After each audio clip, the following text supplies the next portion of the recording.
यूं ही नहीं मिलती राही को मंजिल, एक जुनून सा दिल में जगाना होता है। पूछा चिड़िया से मैंने, कैसे बनाया आशियाना, तो बोली भरनी पड़ती है उड़ान, तिनका तिनका जुटाना पड़ता है।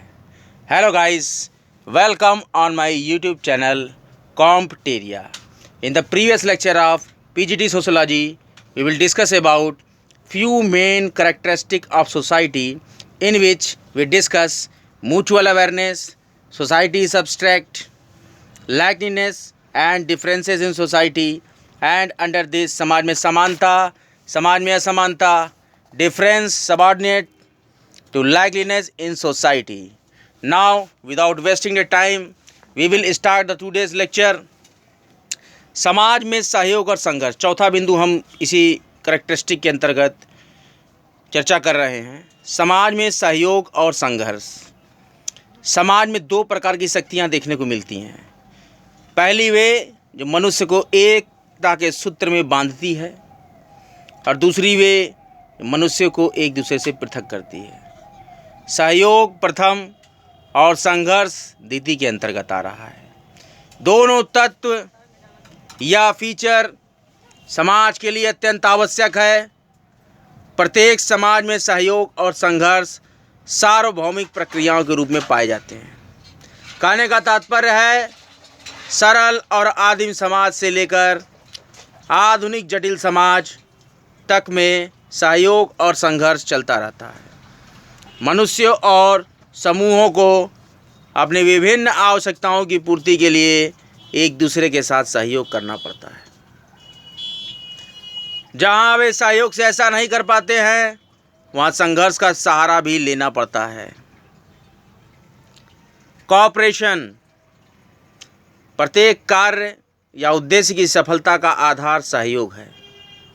पारिवारिक, राजनीतिक, आर्थिक, धार्मिक, इन सभी क्षेत्रों में हर समय सहयोग देखने को मिल जाता है। सहयोग के अभाव में न कोई परिवार अपने लक्षित लक्ष्य को प्राप्त कर सकता है, और न ही कोई राजनीतिक दल चुनावों में कई राजनीतिक दलों की हार का एक प्रमुख कारण उनके सदस्यों में सहयोग का अभाव है। कोई भी काम में सफलता सहयोग पर निर्भर करती है।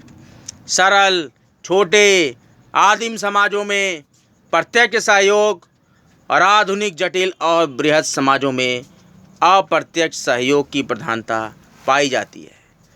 Now the next point, conflict. We will discuss about समाज में सहयोग और संघर्ष के अंतर्गत पहला पॉइंट हमने कोऑपरेशन और दूसरा पॉइंट कॉन्फ्लिक्ट यानी संघर्ष के बारे में हम चर्चा कर रहे हैं। समाज में सहयोग के साथ साथ संघर्ष भी देखने को ज़्यादा कदम मिल जाता है।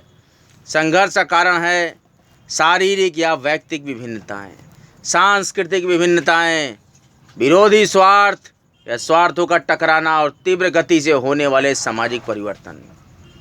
व्यक्ति के बीच रुचि, स्वभाव, चरित्र, व्यक्तित्व, रहन सहन, वेशभूषा, आचार विचार संबंधी भेद पाए जाते हैं। इसीलिए लोग अलग अलग धर्मों, संप्रदायों, मतांतरों से संबंधित होते हैं। एक समाज और दूसरे समाज की संस्कृति में भी अंतर पाया जाता है। लोगों या समूहों के एक दूसरे के विपरीत स्वार्थ भी होते हैं। कई बार उनके स्वार्थ आपस में टकराते हैं। सामाजिक परिवर्तन की तेज गति के कारण व्यक्ति और कई समूह कई बार बदलती हुई नवीन परिस्थितियों के साथ समायोजन या अनुकूलन नहीं कर पाते हैं, और विभिन्न प्रकार की भिन्नताएं, स्वार्थ और सामाजिक परिवर्तन संघर्ष के लिए मुख्य रूप से उत्तरदायी होती हैं। मानव समाज में सहयोग के समान संघर्ष में मानव सभ्यता के विकास के प्रत्येक स्तर पर देखा जा सकता है, और प्रत्येक समाज में सहयोग के समान संघर्ष की सार्वभौमिक क्रिया के रूप में हमेशा ये पाया जाता है। हम कह सकते हैं कि जहाँ समाज है वहाँ संघर्ष भी है। संघर्ष कई बार अन्याय, अत्याचार या शोषण को समाप्त करने में मदद करता है, लेकिन समाज में संघर्ष के बजाय सहयोग का महत्व अधिक होता है। आज तक के हमारे इतिहास में मानव ने जितना समय संघर्ष में बिताया, उससे कहीं अधिक समय सहयोग और शांति में बिताया है। इसीलिए हम कह सकते हैं कि संघर्ष सहयोग के अधीन है। विभिन्न मनुष्य और समूहों में प्रायः सहयोग अधिक और संघर्ष कम पाया जाता है। दोनों प्रत्येक समाज में मौजूद आवश्यक रहते हैं। ये आवश्यक तत्व हैं, ये अवश्य मिलते हैं और इसीलिए हम कह सकते हैं कि समाज संघर्षों से कटा हुआ सहयोग है। जिस समाज में संघर्ष के बजाय सहयोग जितना अधिक मात्रा में पाया जाता है वह समाज उतना ही अधिक संगठित होता है। अब हम 5वें कैरेक्टरिस्टिक की बात करते हैं। सोसाइटी बेस्ड अपॉन इंटरडिपेंडेंस, अन्योन्याश्रिता पर आधारित समाज। अन्योन्याश्रिता समाज की एक अत्यंत महत्वपूर्ण विशेषता है। हम कह सकते हैं कि अन्योन्याश्रिता समाज की उत्पत्ति और विकास में एक आधारभूत तत्व है। ये मानव जीवन, सभ्यता और संस्कृति और उन्नति का प्रमुख आधार है। समाज सामाजिक संबंधों की जटिल व्यवस्था है। विभिन्न प्रकार के सामाजिक संबंध एक दूसरे पर निर्भर होते हैं। हम मनुष्य को अपनी प्राणी शास्त्रीय, शारीरिक, आर्थिक, राजनीतिक और सांस्कृतिक आवश्यकताओं को पूरा करने के लिए दूसरों के साथ सामाजिक संबंध स्थापित करना और उन पर निर्भर रहना पड़ता है। आदिम से आदिम और छोटे और सरल से सरल प्रकार के समाजों में भी व्यक्ति को यौन संतुष्टि, शिकार एवं जीवन रक्षा के लिए दूसरों पर निर्भर रहना पड़ता है। आधुनिक जटिल समाजों में श्रम विभाजन के बढ़ने से मनुष्यों और साथ ही समाज के विभिन्न अंगों की एक दूसरे पर निर्भरता और भी बढ़ गई है। समाज के प्रारंभिक रूप परिवार में विभिन्न सदस्यों के बीच आवश्यकताओं की पूर्ति के लिए पारस्परिक निर्भरता स्पष्टता दिखाई पड़ती है। जीवन के सभी क्षेत्रों में पारस्परिक निर्भरता, अन्योन्याश्रिता पाई जाती है। इसका प्रमुख कारण है मनुष्य को अपने में अपूर्ण होना या उसकी शक्तियों का सीमित हो जाना। वह स्वयं केवल अपने तक ही सीमित रहकर अपनी सभी प्रकार की आवश्यकताओं और इच्छाओं की पूर्ति नहीं कर सकता। इसीलिए कहा जाता है कि समाज अन्योन्याश्रिता पर आधारित है। नाउ द 6th कैरेक्टरिस्टिक, समाज सदैव परिवर्तनशील और जटिल व्यवस्था है।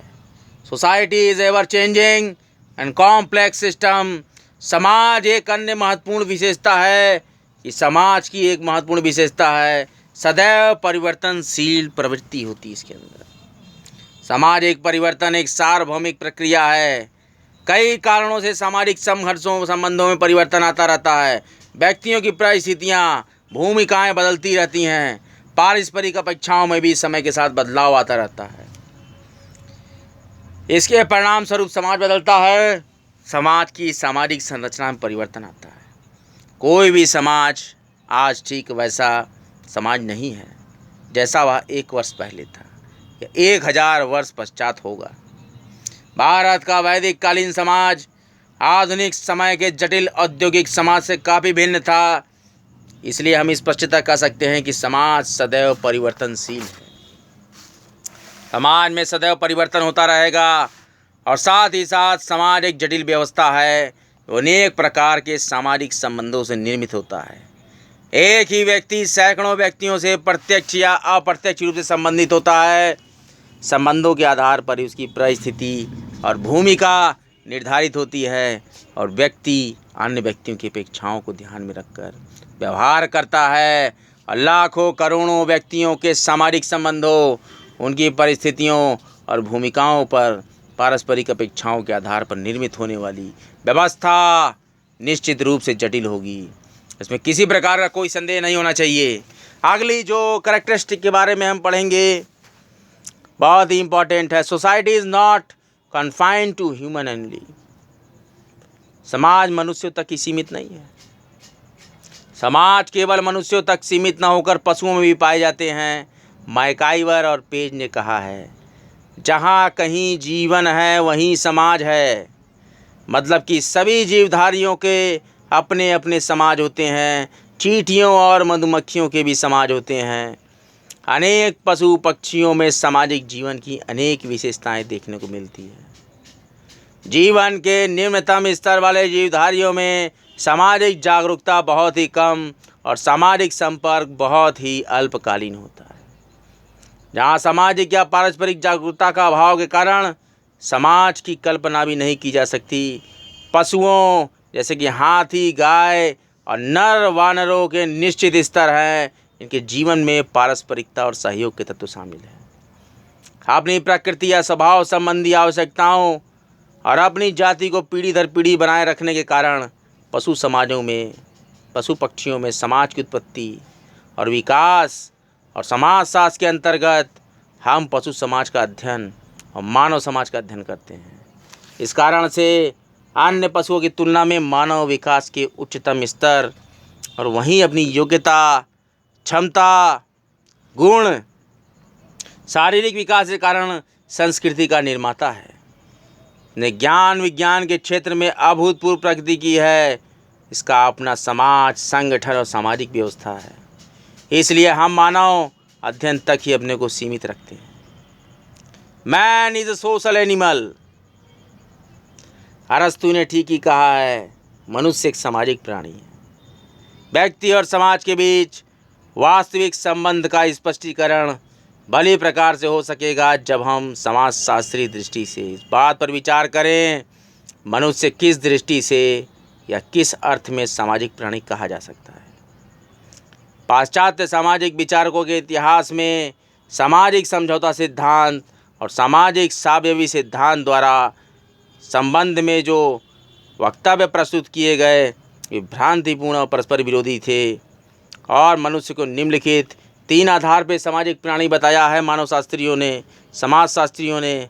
पहला पॉइंट है man is social by nature. मनुष्य स्वभाव से सामाजिक प्राणी है। Necessity makes a man social. आवश्यकता मनुष्य को सामाजिक बनाती है। Society determines personality. समाज व्यक्तित्व का निर्धारण या विकास करता है। Society and society. समाज और एक समाज। समाज का अभिप्राय सामाजिक संबंधों के जाल या ताने बाने से है। वहीं एक समाज का संबंध व्यक्तियों के समूह से होता है। सामाजिक संबंधों को हम देख नहीं सकते, इसलिए समाज अमूर्त होता है। व्यक्तियों के समूह को हम देख पाते हैं, इसलिए एक समाज मूर्त होता है। जब समाज शब्द का प्रयोग हम व्यक्तियों के लिए करते हैं तो समाजशास्त्री दृष्टि से इसे एक समाज कहा जाता है। जब हम भारतीय समाज, पश्चिमी समाज जैसे शब्दों का प्रयोग करते हैं हमारा मंतव्य भारत या पश्चिम के जन समूह विशेष की विशेषताओं को इंगित करना होता है। इस जन समूह विशेष को हम समाज नहीं कहेंगे क्योंकि समाज तो सामाजिक संबंधों का अमूर्त जाल है, व्यक्तियों का अमूर्त समूह नहीं है। गेंसबर्ग कहते हैं कि एक समाज कुछ संबंधों और व्यवहारों द्वारा संबंधित व्यक्तियों का एक ऐसा संग्रह है जो उनको कुछ ऐसे व्यक्तियों से पृथक करता है जो इन संबंधों से संबंधित नहीं है या जिनका व्यवहार उनसे भिन्न है। र्यूटर ने कहा है, समाज से एकदम भिन्न एक समाज कोई भी ऐसा संगठन है इसके माध्यम से व्यक्ति अपना जीवन व्यतीत करता है।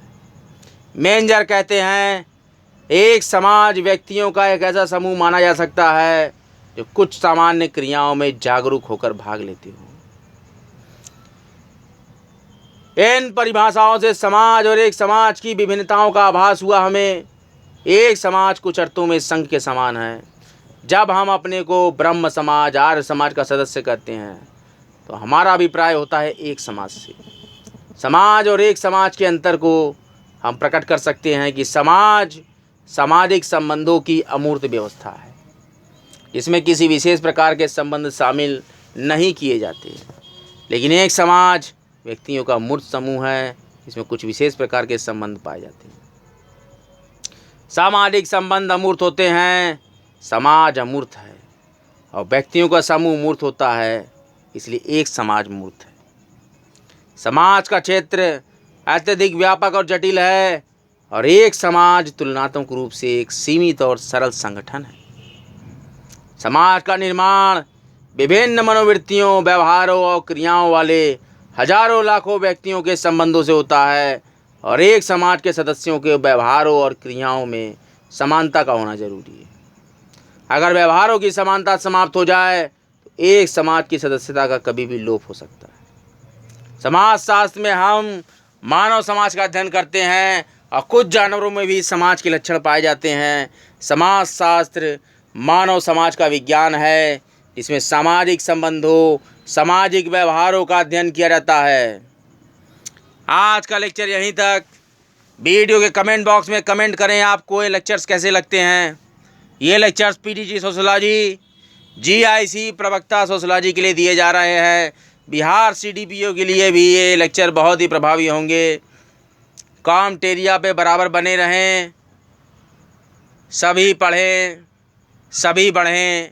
कॉमटेरिया को लाइक करें, ज़्यादा से ज़्यादा सब्सक्राइब करें और अपने शिक्षा अर्जित करने के लाभेक्षु लोग जो भी शिक्षा के प्रति रुचि रखते हों, समाजशास्त्र के प्रति रुचि रखते हों, पर्यावरण के प्रति रुचि रखते हों, झारखंड जीके में रुचि रखते हों, उन तक मेरे चैनल को पहुंचाएं, लाइक करवाएं, सब्सक्राइब करवाएं, अधिक से अधिक लाभ लें।